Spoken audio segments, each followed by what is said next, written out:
Chapitre 33. L'importance de l'Oudi. Cas de guérison de morsures de scorpions et de peste, miracle de Jamner, la maladie de Narayam Rao, Bala Buba Sutar, Appa Sahib Julkarni, Haribao Karnik. Dans le dernier chapitre, nous avons décrit la grandeur du gourou, et à présent dans celui-ci, nous allons décrire la grandeur de l'Oudi, cendre sacrée. Cependant, les deux sont étroitement liés car la grandeur de l'Oudi est la conséquence de la grandeur spirituelle de Baba. Préliminaire. Inclinons-nous maintenant devant les grands saints. Leurs regards miséricordieux annuleront des montagnes de fautes et feront disparaître tous les mauvais penchants de notre caractère. Leur discours nous donne de bons enseignements et nous confère un bonheur inestimable. Leur mental ne connaît aucune différence du genre. Ceci est à nous et cela est à vous. Une telle différenciation ne leur vint jamais à l'esprit. Notre dette de reconnaissance vis-à-vis d'eux ne pourra jamais être acquittée, ni en cette incarnation, ni en beaucoup d'autres à venir. Oudi. Chacun sait que Baba demandait une dakshina à tout le monde, et il utilisait la somme ainsi collectée pour faire des aumônes et acheter du combustible. Ce bois, il le jetait dans le douni, le feu sacré qu'il maintenait toujours allumé. La cendre de ce feu était appelée Oudi, et elle était généreusement distribuée aux fidèles au moment de leur départ de Shirdi. Qu'enseignait Baba avec cet Oudi? Il voulait nous faire comprendre que tous les phénomènes visibles dans l'univers sont aussi éphémères que la cendre. Nos corps, constitués de matière faite de 5 éléments, retourneront à la terre après avoir épuisé tous les plaisirs et ils seront réduits en cendres. C'est pour rappeler cela aux fidèles que Baba leur distribuait de l'Oudi. Grâce à cet Oudi, il enseignait également que Brahman est la seule réalité, que l'univers est éphémère et que personne en ce monde, fût-il un fils, un père ou une épouse, ne nous appartient réellement. Nous arrivons ici-bas seuls et nous devons en repartir seuls. On put constater que l'Oudi guérissait de nombreuses maladies physiques et mentales, mais avec son Oudi et sa dakshina, Baba voulait réitérer aux oreilles des fidèles les principes du discernement entre l'irréel et le réel, et celui du non-attachement à l'irréel. L'Oudi nous enseignait le discernement et la dakshina le détachement. Si nous ne possédons pas ces deux qualités, il nous est impossible de traverser l'océan de l'existence matérielle. Aussi, Baba demandait-il une dakshina et quand les fidèles prenaient congé, il leur donnait de l'oudi comme prashad. Il en appliquait un peu sur leur front et posait sur leur tête sa main dispensatrice de bienfaits. Quand Baba était d'humeur joviale, il chantait gaiement. Un de ses chants parlait de l'oudi. Sa signification était « Ô Rama espiègle, viens, viens, et apporte-nous des sacs d'oudi. » Baba chantait d'une voix douce et claire. En plus de son implication spirituelle, l'oudi avait aussi une portée d'ordre matériel. Elle conférait la santé, la prospérité, la libération de l'inquiétude et bien d'autres avantages pour ce monde. Ainsi, l'oudi nous a aidés à réaliser nos buts à la fois matériels et spirituels. Nous allons maintenant raconter des histoires à propos de l'oudi. Piqûre de scorpion. Narayan Motiram Jani de Nasik était un fidèle de Baba. Il travaillait pour un autre fidèle de Baba, Ramchandra Vaman Modak. Un jour, il se rendit à Shirdi avec sa mère pour voir Baba.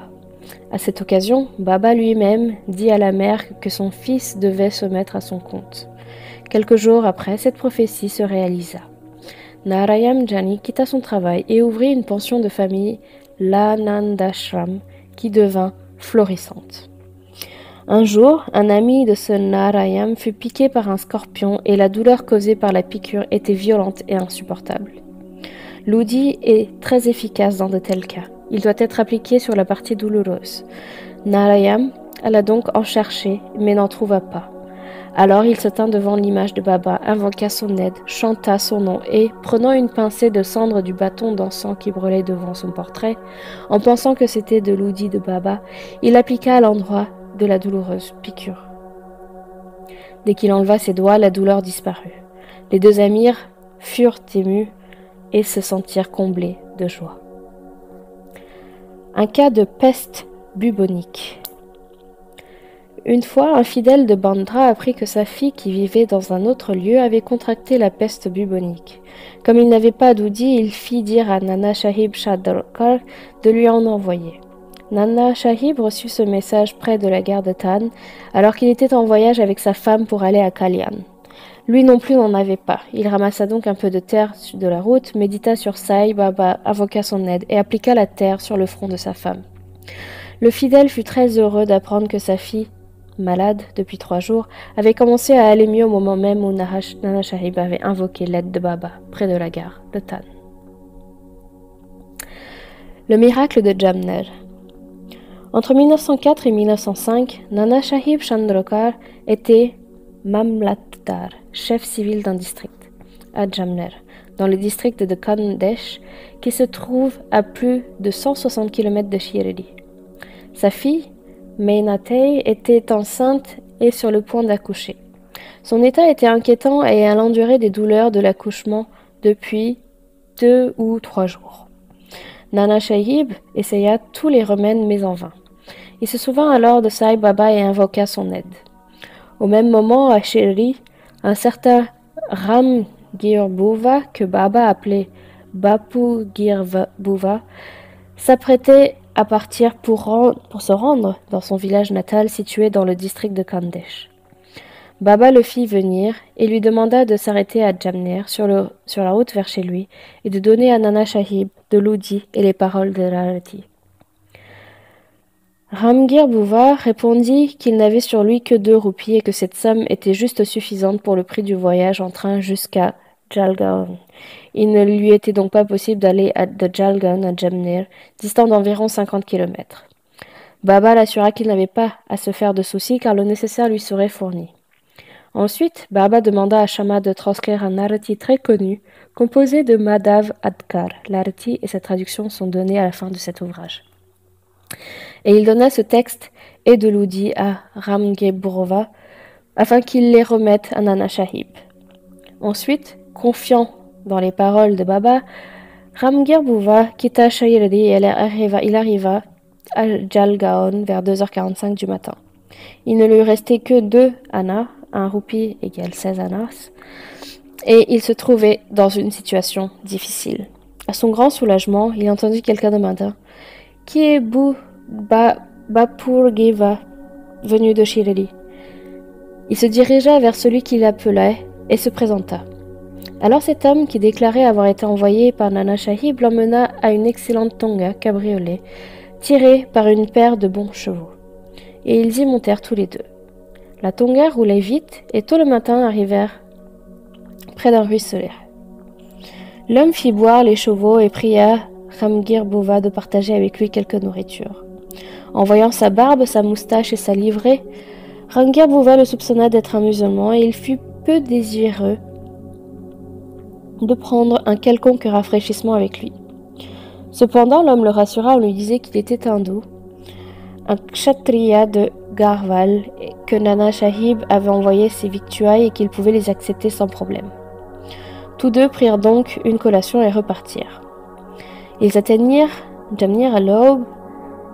Ramgir Buva descendit de la voiture pour satisfaire un besoin naturel et quand il revint quelques minutes plus tard, il n'y avait plus ni tonga ni cocher. Il n'en revenait pas. Alors il alla au bureau municipal tout proche et s'étant renseigné, il apprit que le Mamlatdar était chez lui. Il se rendit au domicile de Nana Sahib à qui il donna l'oudi de Baba et le texte de l'Arati. À ce moment-là, l'état de Mainatei avait empiré et tous ressentaient une profonde anxiété à son sujet. Nana Sahib appela sa femme et la pria de donner à boire à leur fille de l'eau avec de l'oudi. Il pensa que le secours de Baba arrivait à point nommé. Au bout de quelques minutes, on lui annonça que l'accouchement se passait bien et que la crise s'était apaisée. Quand Ramgir Buva remercia Nana Sahib pour le serviteur, la tonga, les rafraîchissements, etc., ce dernier fut grandement surpris car il n'avait envoyé personne à la gare et ne savait même pas que quelqu'un arrivait à Shirdi. Monsieur B. V. Dev de Tam, Mamlatdar retraité, prit des renseignements à ce sujet auprès de Bapurao Chandorkar, le fils de Nana Sahib et de Ram Gir Bhuva de Shirdi, et quand il eut récolté des informations suffisantes, il écrivit un article, moitié en prose, moitié en poésie, dans le magazine Sri Sai Leela. B.V. Narasimhaswamy nota également les témoignages de Menatey, de Bapu Sahib Chandorkar et de Ram Gir Bhuva, respectivement en date du 1er juin, 7 septembre et 1er décembre 1936, et les publia dans son ouvrage Devotees' Experiences. Ce qui suit est extrait du témoignage de Ram Gir Bhuva. Un jour, Baba m'appela et me donna un paquet d'oudis et une copie de l'Arati. À ce moment-là, je devais me rendre à Kandesh. Baba m'ordonna d'aller à Jamnir et de porter les paroles de l'Arati ainsi que de l'oudi à Nana Sahib Chandorkar. Je dis à Baba que je n'avais que 2 roupies et lui demandai comment cette somme me permettrait d'aller en train de Kopagaon à Jalan, puis de Jalan à Jamnir. Baba me répondit « Dieu y pourvoira ». C'était un vendredi et je partis sur le champ. J'arrivai à Manmad à 19h30 et à Jalgon à 2h45 du matin. À ce moment-là, des arrêtés concernant la peste étaient en vigueur et j'eus beaucoup de problèmes. Je devais trouver un moyen pour me rendre à Jamnir. Aux environs de 3 heures, un serviteur, chaussé de bottes, coiffé d'un turban et portant des vêtements de bonne qualité, vint vers moi, me fit monter dans une toga et m'emmena. En cours de route, je pris une collation à Bagour, nous arrivâmes à Jamnir tôt le matin, et le temps que j'aille satisfaire un besoin naturel, la tonga et son cocher avaient disparu. Narayan Rao. Le Bhakta Narayan Rao, les prénoms et noms du père ne sont pas mentionnés, eut la chance de voir Baba 2 fois de son vivant. 3 ans après le décès de Baba, advenu en 1918, il voulut aller à Shirdi, mais il ne le put. Avant cela, dans l'année qui avait suivi la construction du Samadhi, tombeau de Baba, il était tombé malade et avait beaucoup souffert. Pas un des remèdes ordinaires ne lui avait procuré la moindre amélioration. Aussi se mit-il à méditer sur Baba jour et nuit. Une nuit, il eut une vision. Baba sortait d'un caveau et le réconforta en disant « Ne t'inquiète pas, ton état s'améliorera à partir de demain et dans moins d'1 semaine tu seras sur pied. » Narayan Rao se rétablit parfaitement dans le laps de temps annoncé par la vision. Maintenant, la chose à considérer est celle-ci. Baba vivait-il seulement quand il avait un corps et était-il mort parce qu'il avait quitté ce corps? Non. Baba est toujours vivant car il transcende à la fois la vie et la mort de ce monde. Celui qui l'aime sincèrement obtint une réponse de lui à tout moment et en tout lieu. Il est toujours à nos côtés et il apparaîtra sous n'importe quelle forme au bhakta fervent pour le satisfaire. Appa Sahib Kulkarni. En 1917, Appa Sahib Kulkarni fut muté à Tann et se mit à vénérer un portrait de Baba que Bala Sahib Bhatt lui avait donné. Il accomplissait son adoration très scrupuleusement. Il offrait quotidiennement des fleurs, de la pâte de santal et un ayurveda, offrande de nourriture, devant la photo de Baba et désirait ardemment le voir. À ce propos, nous pouvons constater que le fait de garder avec ferveur le portrait de Baba équivaut à le voir en personne. L'histoire suivante illustre cette affirmation. Balabhuba Suttar. Balabhuba Suttar, un saint de Mumbai, appelé le Tukaram moderne, en raison de sa piété, de sa dévotion et de ses bhajans, vint à Shirdi pour la première fois en 1917. Quand il s'inclina devant Baba, celui-ci dit « Je connais cet homme depuis 4 ans ». Balabhuba s'étonna et se demanda comment c'était possible puisqu'il accomplissait son premier voyage à Shirdi. Mais en y repensant sérieusement, il se souvint que 4 ans auparavant à Mumbai, il s'était prosterné devant le portrait de Baba et il comprit la signification de ces paroles. Il se dit « Combien omniscients et omniprésents seront les saints et comme ils sont bienveillants envers leur bhakta. » Je me suis simplement incliné devant sa photo, mais ce fait a été remarqué par Baba et en temps voulu il m'a fait réaliser que voir sa photo équivalait à le voir en personne. À présent, revenons à l'histoire d'Appa Sahib. Durant son séjour à Tann, il dut aller en voyage à Bhiwandi et pensait en revenir au bout d'1 semaine. Le 3e jour, durant son absence, se produisit la chose extraordinaire suivante.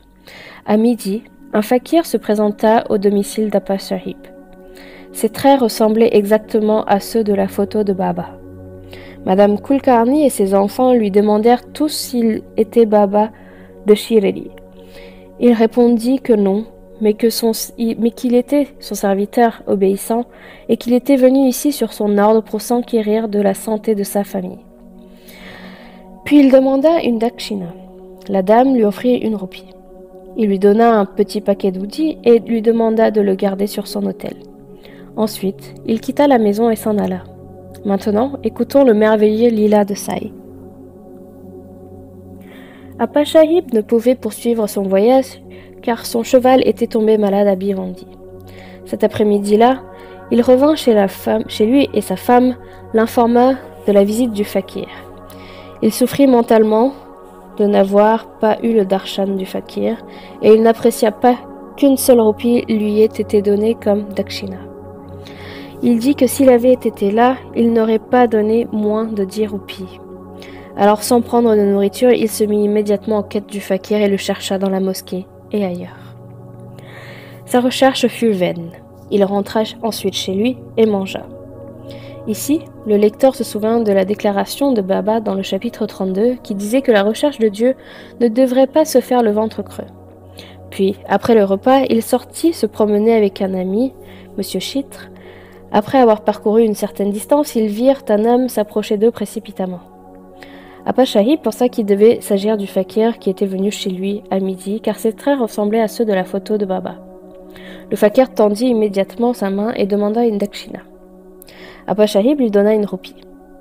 Il en redemanda encore, et Appa Sahib lui en donna deux de plus. Mais il n'était pas satisfait. Appa Sahib emprunta donc 3 roupies à M. Chitre et les donna au fakir. Comme celui-ci en voulait encore plus, Appa Sahib lui demanda de l'accompagner chez lui et ils retournèrent à la maison où il lui donna encore 3 roupies. Cela faisait 9 en tout. Le fakir, insatisfait, en réclama encore. Appa Sahib lui dit alors qu'il avait un billet de 10 roupies. Le fakir le lui demanda et le prit, puis lui restitua 9 pièces d'1 roupie et s'en alla. Un peu plus tôt, Appa Sahib avait dit qu'il aurait donné 10 roupies. Cette somme lui fut réclamée et les 9 roupies bénies par le toucher de Baba lui furent rendues. Le chiffre 9 est significatif. Il désigne les 9 types de dévotion, voir chapitre 21. On remarquera aussi que Baba, au dernier instant de sa vie, donna 9 roupies à une certaine Lakshmi Bai Shind. Appa Sahib examina le paquet d'oudis que le fakir avait donné à sa femme et vit qu'il contenait quelques pétales de fleurs et des akshatas, grains de riz au safran en signe de bon augure. Puis quelque temps après, lors de sa visite à Shireli, Baba lui donna un cheveu. Il mit le paquet d'oudis et le cheveu dans un tabiz, une amulette, et le porta constamment à son bras. Appa Sahib put apprécier la puissance de l'oudi. Malgré ses compétences, au début, son salaire n'était que 40 roupies. Mais après avoir reçu la photo de Baba et son oudi, il gagna bien davantage, eut aussi beaucoup de pouvoir et d'influence, et en même temps que ses bénéfices temporels, son progrès spirituel fut également très rapide. Ainsi, ceux qui sont assez chanceux pour recevoir de l'oudi de Baba devraient, après la toilette, l'appliquer sur le front et en avaler un peu mélangé à de l'eau comme un tirtha, moyen de salut de passage sacré.